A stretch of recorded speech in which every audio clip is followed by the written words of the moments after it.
এটি হলো মাগুর মাছ। মাগুর মাছকে ইংরেজিতে বলে ক্যাটফিশ।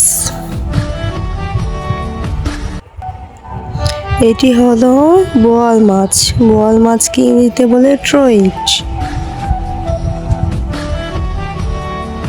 এটি হলো পুঁটি মাছ। পুঁটি মাছকে ইংরেজিতে বলে স্মেল ফ্রাই। এটি হলো তারা মাছ। তারা মাছকে ইংরেজিতে বলে স্টারফিশ। এটি হলো তিমি মাছ। তিমি মাছকে ইংরেজিতে বলে ওয়াল। এটি হলো চান্দা মাছ। চান্দা মাছকে ইংরেজিতে বলে মুনফিশ। এটি হলো চিংড়ি মাছ। চিংড়ি মাছকে ইংরেজিতে বলে সিরিম্প। এটি হলো কাতল মাছ। কাতল মাছকে ইংরেজিতে বলে কার্ভ। এটি হলো কই মাছ।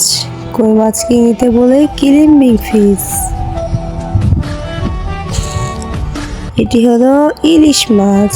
ইলিশ মাছকে ইংরেজিতে বলে হিলসা।